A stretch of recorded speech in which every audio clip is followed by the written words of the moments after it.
Hi friends, I'm Kim and this is Franklin, the Windy City Piggy. And today we are going to be reading Franklin and the Messy Pigs by Hans Wilhelm. Most of the time, Franklin was alone. He would have liked some friends, but he never invited anyone home. Why?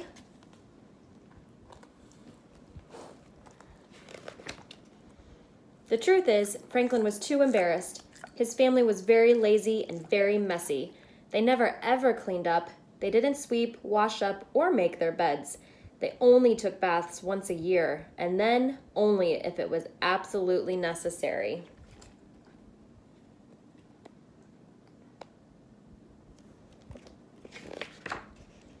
The house was so messy, it was even dangerous to walk around.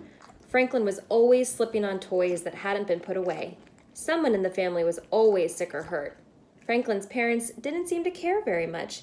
They spent most of their day sleeping. It sounds like somebody else I know. Every morning, Franklin got up early for school. His brothers always overslept. Then, at the last minute, they would wake up and follow Franklin to school without washing or eating breakfast.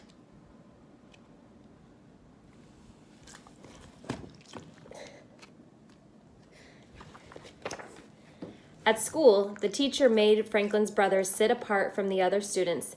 They were simply too dirty and smelly, even for pigs. Franklin often wished his brothers would change a little, but his brothers didn't seem to care.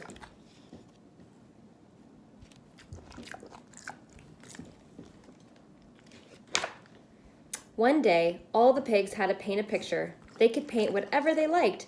Franklin decided to paint a pretty rainbow. He worked hard at it.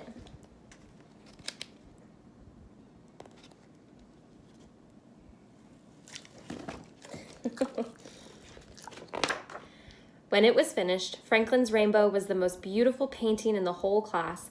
The teacher held it up for everyone to see, and then she pinned a beautiful ribbon on it. First prize! Franklin wasn't used to this kind of attention. He was a little shy. It really is not that good, he tried to apologize, but deep down he was happy to have won the honor. I wonder what my parents will say, he thought as he carried his picture home.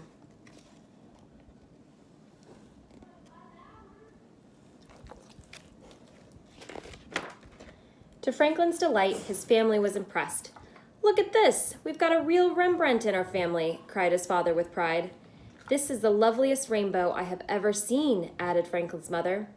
Grandfather nodded and quietly said that this picture was a true masterpiece. "Hang it up on the wall over there," demanded his father. "Oh, I don't know," Franklin tried to say, but his father insisted. "Don't be shy, son. This picture deserves to be seen by everyone."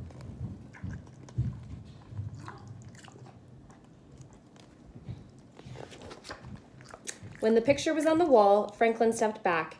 "Do you think," he said quietly, "it would look nicer if the wall was a bit cleaner?" "Maybe so, son," Father said. "Maybe you are right. Let's give it a try and wash the wall." And Franklin's father began to scrub the dirty wall with lots of soap and water. "Look," he noticed, "there is wallpaper underneath." "And what a pretty design," added Franklin's mother.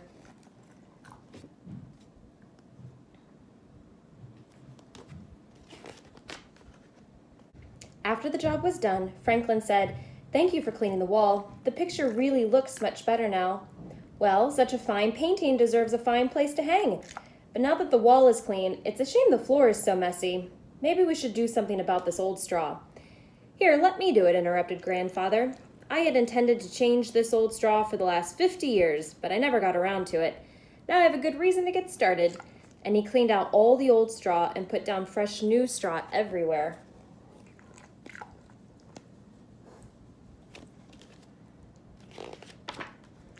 After that, the whole family agreed that the prize-winning painting looked even better in its shiny, clean surroundings. "But the curtains," said Franklin's mother.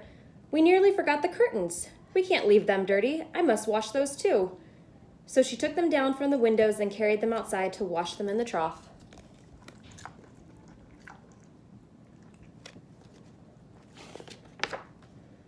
Washing those curtains took a lot of soap and water.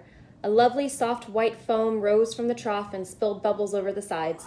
It looked so tempting that suddenly the whole family jumped in for a bubble bath.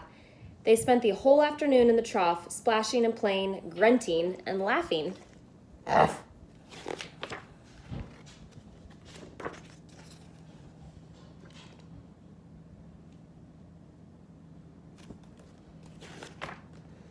Franklin began to feel much better about his family. Soon, he even invited some of his schoolmates to come over. His mother served them biscuits, and his father found an old harmonica and began to play songs. Grandfather joined in a few games too. Before they left, Franklin's friends told him, "Your family is the best." Franklin had to agree.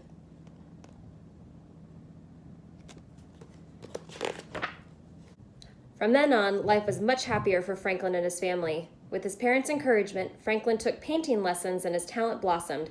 His mother, his father, his grandfather, even his brothers managed to keep the house and themselves clean and neat.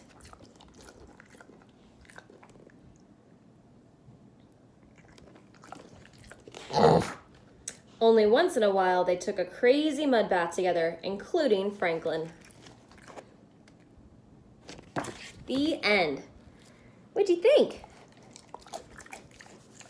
All right, so some of you sent in questions, and just as a reminder, when we read his story of the pig's wedding next week, we will also answer your questions about Franklin. So DM us on Instagram with what you'd like to ask, or you can email us at WindyCityPiggy@gmail.com. So some of the questions we got this week, Mariah Taylor would like to know, what is Franklin's favorite food? What's your favorite food? That's a very easy one. Yeah, is this your favorite? Franklin also loves vegetables, although he does not like Brussels sprouts. And he loves any kind of fruit, especially grapes and oranges. He also eats lots of yummy vegetables, and he loves iceberg lettuce. So, next question, Aunt Trixie would like to know, can I have a glass of wine during story time? Ooh, we like you, Aunt Trixie. That's sassy. It is about 10 in the morning our time, but we think wine time is good anytime during quarantine, so help yourself. Sean Song would like to know, can we see you tickling Franklin for like 2 minutes? Well, as you can see, pigs are not very ticklish, but he does like the scratches, and usually if he was on the ground, he'd be rolling around for a belly rub right now. Yeah. All right, so we also have some shout outs. Joseph Hallisey from Savannah, Georgia wants to say hey.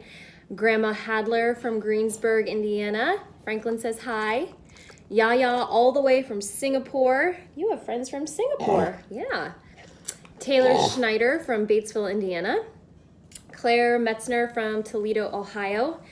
Jojo Morris from Denver, Colorado. And Liam Hills from Chicago, Illinois. So if you would like a shout out or you want to send one to a friend, just send us first and last name and where you're from. Again, you can DM us or email us. And we will be back on Thursday with another story time.